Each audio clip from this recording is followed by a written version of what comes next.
का नाम लेकर जो बड़ा मेहरबान निहायत रहम वाला है।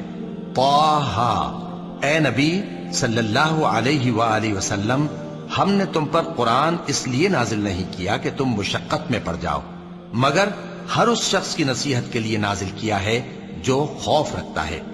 ये उस जात का उतारा हुआ है जिसने जमीन और ऊंचे ऊंचे आसमान बनाए, यानी रहमान। अस्सलाम वालेकुम वरहमतुल्लाहि वबरकातुहू। आप सभी कैसे हैं? उम्मीद करती हूँ आप सभी खैरियत से होंगे और मैं भी खैरियत से हूँ। आप सभी देख रहे हैं फिरदौसी रिएक्शन। आज आपके लिए लाई हूँ एक न्यू वीडियो सूरह ताहा तर्जुमे के साथ। वीडियो को एंड तक जरूर देखें। बिस्मिल्लाहिर्रहमानिर्रहीम। शुरू अल्लाह का नाम लेकर जो बड़ा मेहरबान निहायत रहम वाला है।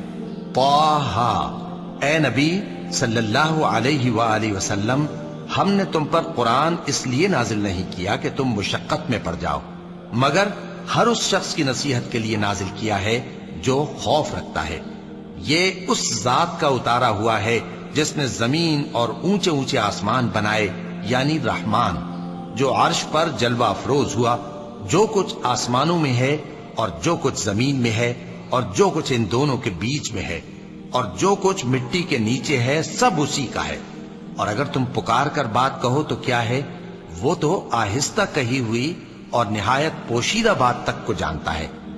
अल्लाह वो माबूद बरहक है कि उसके सिवा कोई माबूद नहीं है, उसके सब नाम अच्छे हैं। और क्या तुम्हें मूसा के हाल की खबर मिली है? जब उन्होंने आग देखी तो अपने घर वालों से कहा कि तुम यहां ठहरो, मैंने आग देखी है, मैं वहां जाता हूं, शायद उसमें से मैं तुम्हारे पास अंगारा लाऊं या आग के मकाम से अपना रास्ता मालूम कर सकूं। फिर जब वो वहां पहुंचे तो आवाज आई कि ऐ मूसा, मैं तो तुम्हारा परवरदिगार हूं, तो अपने जूते उतार दो, तुम यहां पाक मैदान यानी तुआ में हो और मैंने तुमको मुंतखब कर लिया है, तो जो हुक्म दिया जाए उसे सुनो। बेशक मैं ही अल्लाह हूं, मेरे सिवा कोई माबूद नहीं, तो मेरी इबादत किया करो और मेरी याद के लिए नमाज पढ़ा करो। क़यामत यकीनन आने वाली है, मैं चाहता हूं कि उसके वक्त को पोशीदा रखूं ताकि हर शख्स जो कोशिश करे उसका बदला पाए। तो जो शख्स उस पर ईमान नहीं रखता और अपनी ख्वाहिश के पीछे चलता है, कहीं तुमको उसके यकीन से रोक न दे, तो उस सूरत में तुम हलाक हो जाओ। और ऐ मूसा, ये तुम्हारे दाहिने हाथ में क्या है? उन्होंने कहा, ये मेरी लाठी है, इस पर मैं टेक लगाता हूं और इससे अपनी बकरियों के लिए पत्ते झाड़ता हूं और इसमें मेरे और भी कई फायदे हैं। फरमाया कि मूसा इसे जमीन पर डाल दो, तो उन्होंने उसको डाल दिया और वो यकायक सांप बनकर दौड़ने लगा। फरमाया कि इसे पकड़ लो और डरना मत, हम इसको अभी इसकी पहली हालत पर लौटा देंगे। और अपना हाथ अपनी बगल में दबा लो कि वो किसी ऐब वो बीमारी के बगैर सफेद चमकता दमकता निकलेगा। ये दूसरी निशानी है ताकि हम तुम्हें अपने बड़े बड़े निशानात दिखाएं। तुम फिरौन के पास जाओ कि वो सरकश हो रहा है। कहा, ऐ मेरे परवरदिगार, इस काम के लिए मेरा सीना खोल दे और मेरा काम आसान कर दे और मेरी जबान की गिरह खोल दे ताकि वो मेरी बात समझ ले, और मेरे घर वालों में से एक को मेरा वजीर यानी मददगार मुकर्रर फरमा, यानी मेरे भाई हारून को। उससे मेरी कमर को मजबूत कर और उसे मेरे काम में शरीक कर, ताकि हम तेरी बहुत सी तस्बीह करें और तुझे कसरत से याद करें। तू हमको हर हाल में देख रहा है। फरमाया, मूसा, तुम्हारी दुआ कबूल की गई और हमने तुम पर एक बार और भी एहसान किया था जब हमने तुम्हारी वालिदा को इल्हाम किया था जो तुम्हें बताया जाता है। वो ये था कि इसे यानी मूसा को संदूक में रखो, फिर इस संदूक को दरिया में डाल दो, तो दरिया उसको किनारे पर डाल देगा और मेरा और इसका दुश्मन इसे उठा लेगा। और मूसा, मैंने तुम पर अपनी तरफ से मोहब्बत डाल दी और इसलिए कि तुम मेरे सामने परवरिश पाओ। जब तुम्हारी बहन वहां फिरौन के यहां गई और कहने लगी कि मैं तुम्हें उसका पता दूं जो इसको पाले पोसे, तो इस तरीक से हमने तुमको तुम्हारी मां के पास पहुंचा दिया ताकि उनकी आंखें ठंडी हों और वो रंज न करें। और तुमने एक शख्स को मार डाला था तो हमने तुमको गम से नजात दी और हमने तुम्हारी कई बार आजमाइश की, फिर तुम कई साल अहले मदियन में ठहरे रहे। फिर ए मूसा, तुम एक अंदाजे पर आ पहुंचे और मैंने तुमको अपने काम के लिए बनाया है, तो तुम और तुम्हारा भाई दोनों हमारी निशानियां लेकर जाओ और मेरी याद में सुस्ती न करना। दोनों फिरौन के पास जाओ कि वो सरकश हो रहा है, और उससे नरमी से बात करना, शायद वो गौर करे या डर जाए। दोनों कहने लगे कि ऐ हमारे परवरदिगार, हमें खौफ है कि वो हम पर ज्यादती करने लगे या ज्यादा सरकश हो जाए। अल्लाह ने फरमाया कि डरो मत, मैं तुम्हारे साथ हूं कि सुनता और देखता हूं। अच्छा, तो उसके पास जाओ और कहो कि हम आपके परवरदिगार के भेजे हुए हैं, तो बनी इसराइल को हमारे साथ जाने की इजाजत दीजिए और उन्हें अजाब न कीजिए। हम आपके पास आपके परवरदिगार की तरफ से निशानी लेकर आए हैं, और जो हिदायत की बात माने उसको सलामती हो। हमारी तरफ ये वही आई है कि जो झुटलाए और मुंह फेरे उसके लिए अजाब तैयार है। गरज मूसा और हारून फिरौन के पास गए। उसने कहा कि मूसा, तुम्हारा परवरदिगार कौन है? कहा कि हमारा परवरदिगार वो है जिसने हर चीज को उसकी शक्ल सूरत बख्शी, फिर राह दिखाई। कहा, तो पहली कौमों का क्या हाल हुआ? फरमाया कि उनका इल्म मेरे परवरदिगार को है जो किताब में लिखा हुआ है। मेरा परवरदिगार न चूकता है न भूलता है। वो वही तो है जिसने तुम लोगों के लिए जमीन को फर्श बनाया और उसमें तुम्हारे लिए रस्ते बना दिए और आसमान से पानी बरसाया, फिर उससे मुख्तलिफ नबातात पैदा की कि खुद भी खाओ और अपने। इन बातों में अक्ल वालों के लिए बहुत सी निशानियां हैं। इसी जमीन से हमने तुमको पैदा किया और इसी में हम तुम्हें लौटाएंगे और इसी से हम तुम्हें दूसरी दफा निकालेंगे। और हमने फिरौन को अपनी सब निशानियां दिखाई, मगर वो तकजीब और इनकार ही करता रहा। कहने लगा कि मूसा, क्या तुम हमारे पास इसलिए आए हो कि अपने जादू के जोर से हमें हमारे मुल्क से निकाल दो?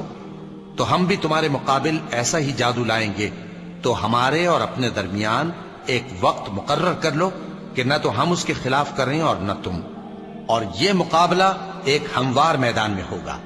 मूसा ने कहा कि आपके लिए यौम जीनत का वादा है, और ये कि लोग उस रोज दिन चढ़े इकट्ठे हो जाएं। तो फिरौन लौट गया और अपने सामान जमा करके फिर आया। मूसा ने उन जादूगरों से कहा कि ये तुम्हारी बर्बादी होगी। अल्लाह पर झूठ न बांधो, वो तुम्हें अजाब से फना कर देगा, और जिसने झूठ बांधा वो नामुराद रहा। तो वो बाहम अपने मामले में झगड़ने और चुपके सरगोशी करने लगे।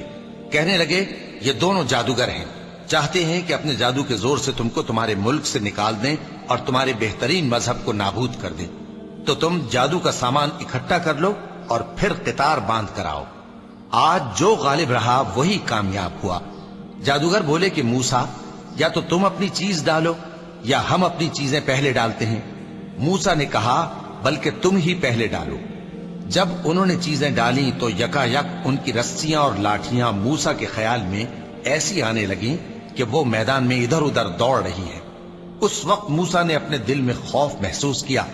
हमने कहा, खौफ न करो, बिलाशुबा तुम ही गालिब रहोगे, और जो चीज यानी लाठी तुम्हारे दाहिने हाथ में है उसे डाल दो कि जो कुछ उन्होंने बनाया है उसको वो निगल जाएगी। जो कुछ उन्होंने बनाया है ये तो जादूगरों के हथकंडे हैं, और जादूगर जहां भी जाए कामयाब नहीं होगा। इस पर जादूगर सजदे में गिर पड़े। कहने लगे कि हम मूसा और हारून के परवरदिगार पर ईमान लाए। फिरौन बोला कि पेशतर इसके कि मैं तुम्हें इजाजत दूं तुम इस पर ईमान ले आए। बेशक ये तुम्हारा बड़ा यानी उस्ताद है जिसने तुमको जादू सिखाया है। सो मैं तुम्हारे हाथ और पांव मुखालिफ समत से कटवा दूंगा और तुमको खजूरों के तनों पर सूली चढ़वा दूंगा, और तुमको मालूम होगा कि हम में से किसका अजाब ज्यादा सख्त और देर तक रहने वाला है। उन्होंने कहा कि जो दलाइल हमारे पास आ गए हैं उन पर और जिसने हमको पैदा किया है उस पर हम आपको हरगिज तरजीह नहीं देंगे। तो आपको जो हुक्म देना हो दे दीजिए, और आप जो हुक्म दे सकते हैं वो सिर्फ इसी दुनिया की जिंदगी में दे सकते हैं। हम तो अपने परवरदिगार पर ईमान ले आए ताकि वो हमारे गुनाहों को मुआफ करे, और उसे भी जो आपने हमसे जबरदस्ती जादू कराया। और अल्लाह सबसे अच्छा है और हमेशा बाकी रहने वाला है। जो शख्स अपने परवरदिगार के पास गुनाहगार होकर आएगा तो उसके लिए जहन्नम है जिसमें न वो मरेगा न जिएगा, और जो उसके रूबरू ईमानदार होकर आएगा और अमल भी नेक किए होंगे तो ऐसे लोगों के लिए ऊंचे ऊंचे दर्जे हैं, यानी हमेशा रहने के बाग जिनके नीचे नहरें बह रही हैं, हमेशा उनमें रहेंगे। और ये उस शख्स का बदला है जो पाक हुआ। और हमने मूसा की तरफ वही भेजी कि हमारे बंदों को रातों रात निकाल ले जाओ, फिर उनके लिए समंदर में लाठी मारकर खुश्क रास्ता बना दो। پھر تم کو نہ فرعون کے آپ پکڑنے کا خوف ہوگا اور نہ غرق ہونے کا ڈر۔ پھر فرعون نے اپنے لشکروں کے ساتھ ان کا تعاقب کیا تو سمندر کی موجوں نے ان پر چڑھ کر انہیں ڈھانک لیا یعنی ڈبو دیا، اور فرعون نے اپنی قوم کو گمراہ کر دیا اور سیدھے رستے پر نہ ڈالا۔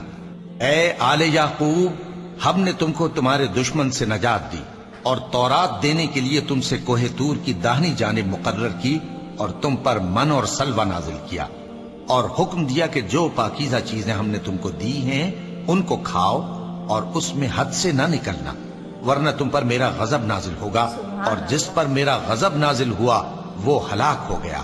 اور جو توبہ کرے اور ایمان لائے اور عمل نیک کرے پھر سیدھے رستے چلے، اس کو میں بخش دینے والا ہوں۔ اور اے موسیٰ، تم نے اپنی قوم سے آگے چلے آنے میں کیوں جلدی کی؟ کہا وہ میرے پیچھے آ رہے ہیں۔ اور اے میرے پروردگار، میں نے تیری طرف آنے کی جلدی اس لیے کی کہ تو خوش ہو جائے۔ فرمایا کہ ہم نے تمہاری قوم کو تمہارے بعد آزمائش میں ڈال دیا ہے، اور سامری نے ان کو بہکا دیا ہے۔ اور موسیٰ غصے اور غم کی حالت میں اپنی قوم کے پاس واپس آئے اور کہنے لگے کہ اے قوم، کیا تمہارے پروردگار نے تم سے اچھا وعدہ نہیں کیا تھا؟ کیا میری جدائی کی مدت تمہیں لمبی معلوم ہوئی، یا تم نے یہ چاہا کہ تم پر تمہارے پروردگار کی طرف سے غضب نازل ہو، اور اس لیے تم نے مجھ سے جو وعدہ کیا تھا اس کے خلاف کیا؟ وہ کہنے لگے کہ ہم نے اپنے اختیار سے آپ سے وعدہ خلافی نہیں کی، لیکن ہم ان لوگوں کے زیوروں کا بوجھ اٹھائے ہوئے تھے، پھر ہم نے اس کو آگ میں ڈال دیا اور اسی طرح سامری نے ڈال دیا۔ تو اس نے ان کے لیے ایک بچڑا بنا دیا، یعنی ایک بے جان جسم جس میں گائے کسی آواز تھی۔ تو لوگ کہنے لگے کہ یہی تمہارا معبود ہے اور یہی موسیٰ کا معبود ہے، مگر وہ بھول گئے ہیں۔ تو کیا یہ لوگ نہیں دیکھتے کہ وہ ان کی کسی بات کا جواب نہیں دیتا اور نہ ان کے نقصان اور نفع کا کچھ اختیار رکھتا ہے؟ اور ہارون نے ان سے پہلے ہی کہہ دیا تھا کہ لوگوں، اس کے ذریعے تمہیں فتنے میں ڈال دیا گیا ہے، اور تمہارا پروردگار تو رحمان ہی ہے، تو میری پیروی کرو اور میرا کہا مانو۔ وہ کہنے لگے کہ جب تک موسیٰ ہمارے پاس واپس نہ آئیں ہم تو اس کی پوجا پر قائم رہیں گے۔ پھر موسیٰ نے ہارون سے کہا کہ اے ہارون، جب تم نے ان کو دیکھا تھا کہ گمراہ ہو گئے ہیں تو تم کو کس چیز نے روکا تھا؟ یعنی اس بات سے کہ تم میرے پیچھے چلے آؤ، بھلا تم نے میرے حکم کے خلاف کیوں کیا؟ کہنے لگے کہ اے ماں جائے، میری داڑھی اور سر کے بالوں کو نہ پکڑیے، میں تو اس سے ڈرا کہ آپ یہ نہ کہیں کہ تم نے بنی اسرائیل میں تفرقہ ڈال دیا اور میری بات کو ملحوظ نہ رکھا۔ موسیٰ نے فرمایا تو اے سامری، تیرا کیا حال ہے؟ اس نے کہا کہ میں نے ایسی چیز دیکھی جو اوروں نے نہیں دیکھی، تو میں نے فرشتے کے نقش پا سے مٹی کی ایک مٹھی بھر لی، پھر اس کو بچڑے کے جسم میں ڈال دیا، اور مجھے میرے جی نے اس کام کو اچھا بتایا۔ موسیٰ نے کہا جا، تجھ کو دنیا کی زندگی میں یہ سزا ہے کہ کہتا رہے کہ مجھ کو ہاتھ نہ لگانا، اور تیرے لیے ایک اور وعدہ ہے، یعنی عذاب کا جو تجھ سے ٹل نہ سکے گا، اور جس معبود کی پوجا پر تو جمع ہوا تھا اس کو دیکھ، ہم اسے جلا دیں گے، پھر اس کی راکھ کو اڑا کر دریا میں بکھیر دیں گے۔ تمہارا معبود تو اللہ ہی ہے، جس کے سوا کوئی معبود نہیں، اس کا علم ہر چیز پر محیط ہے۔ اس طرح ہم تم سے وہ حالات بیان کرتے ہیں جو گزر چکے ہیں، اور ہم نے تمہیں اپنے پاس سے نصیحت کی کتاب عطا فرمائی ہے۔ جو شخص اس سے منہ پھیرے گا وہ قیامت کے دن گناہ کا بوجھ اٹھائے گا۔